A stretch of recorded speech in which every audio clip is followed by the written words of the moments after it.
My favorite part has got to be the butt kickers because during movies, it just wows me every single time when it's the right type of movie. Hey guys, welcome to episode 3 of Real Rooms. If you'd like your room featured, I'll put a link down to the intro video in the description. It tells you everything you need to know.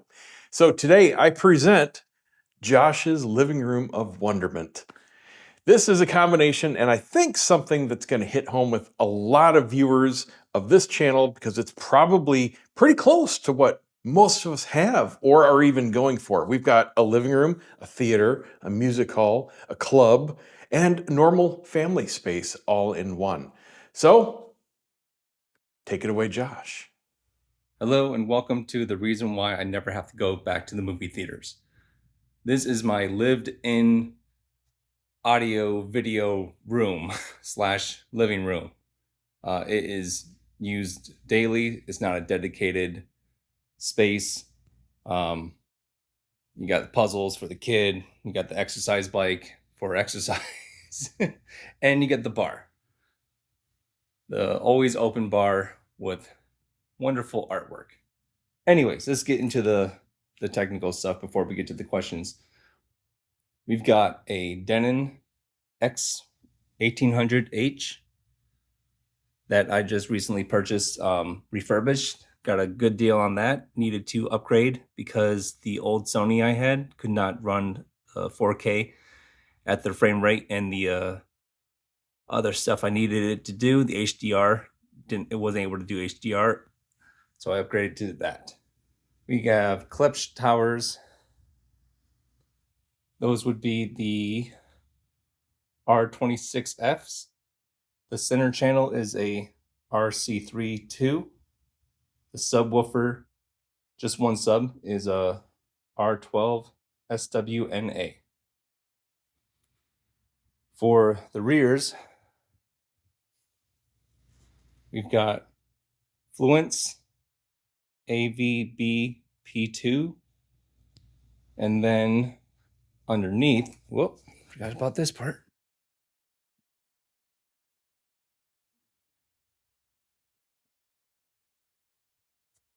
There goes the knee pop.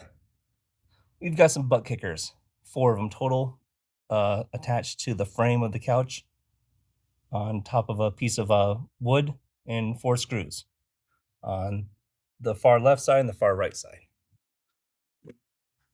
The couch is nothing special, just your typical couch. Not electric. I don't care for electric. They're too slow, and when the power goes out here in Florida, you're stuck. Or at least my dad got stuck on his powered recliner years ago. Powering the butt kickers, or first off, they are Aura's AST2B-04. They're powered by this Dayton Audio subwoofer amplifier. It's an SA230. Those things have changed my cinematic experience. They're not a D box, but they definitely kick you in the butt. They do the trick big time. You feel everything without shaking the entire house. The plates aren't rattling. They don't have to rattle anymore. And it blows everyone's mind whenever I demo the setup. The TV is a Vizio P75 F1. It is big black mirror. I've had it for I think 3 years now, and it has done the job. Multi-zone. I'm not worried about. I was going to get OLED, but I would not have been able to afford something this big in OLED at the time. I got this as a hand-me-down after Brian himself bought it and did a review on it. I think he kept it for about a year before he sold it to me for half of what he paid for it. So it was awesome. It's the biggest TV that I could fit in my Dodge Magnum to transport it. Any bigger, I would have to put it at a diagonal angle in the trunk with the seats down, but this laid perfectly flat between the wheel wells. It was incredible to see. The headphones. These went on a group buy something special years ago. Sennheiser HD58 Jubilees. Open back. I took out the foam so that you can see the internals. I like open back because I don't like people sneaking up on me.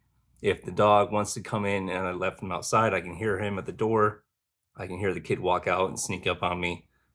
Yeah, it's just, it keeps me happy and not spooked whenever things are happening around me.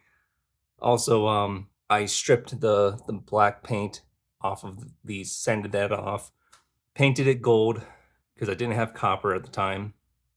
Didn't like the gold looked good, but I'm more of a bronzy, coppery kind of guy. So I bought some copper paint. I just haven't painted those yet, but they will look amazing. Nice little steampunk, modern steampunk look to it. That's what I like to go for.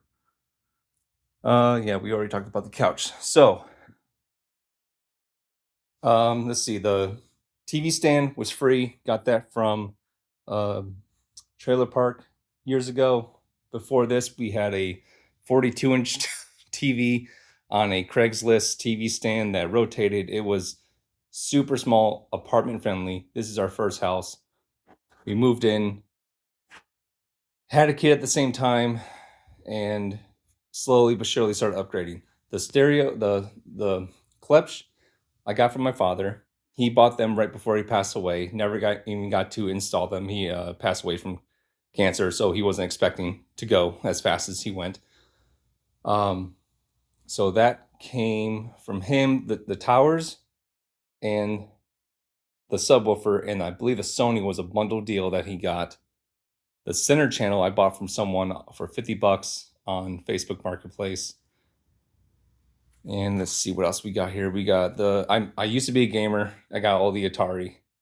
These are all my original stuff. I'm not just suddenly buying old stuff.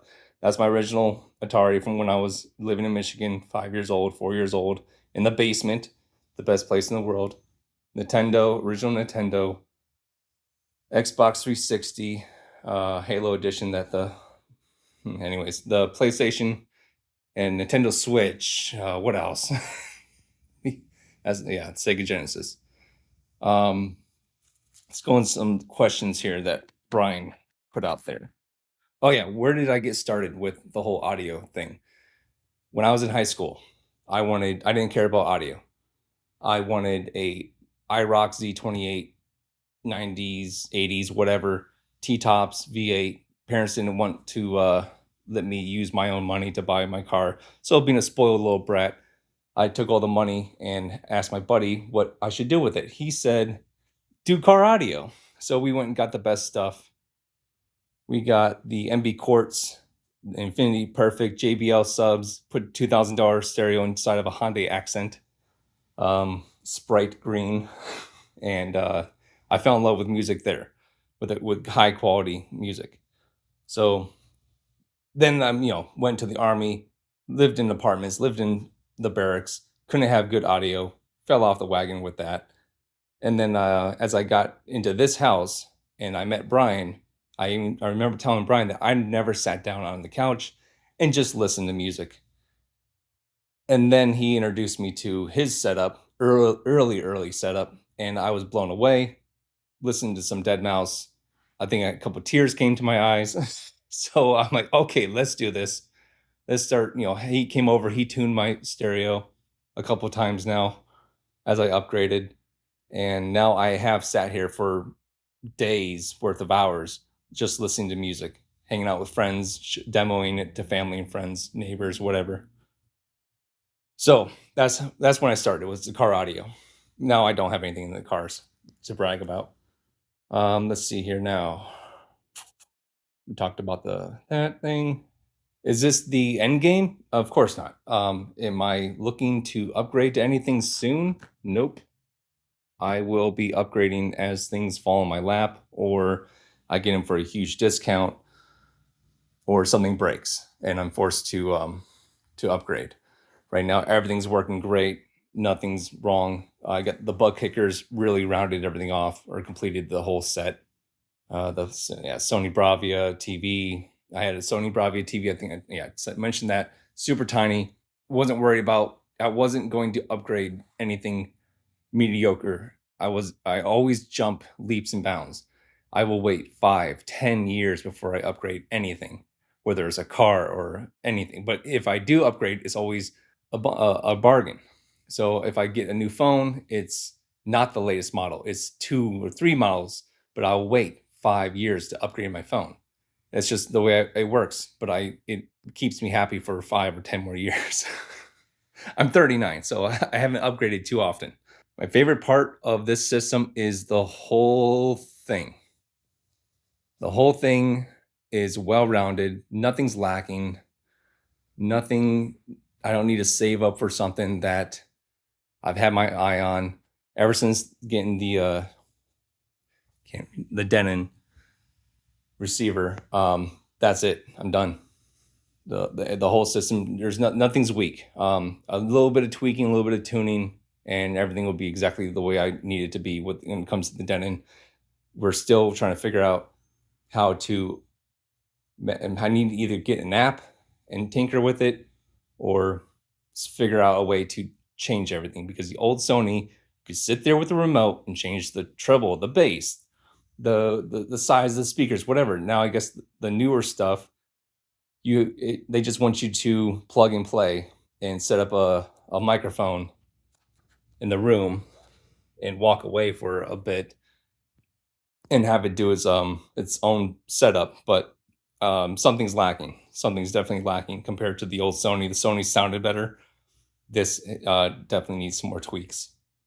The one thing I do need to do is probably, because this is not a dedicated area, maybe put some kind of hanging heavy curtains on a rail or sliding system on this beam up here, because it's a little muddy with all this space.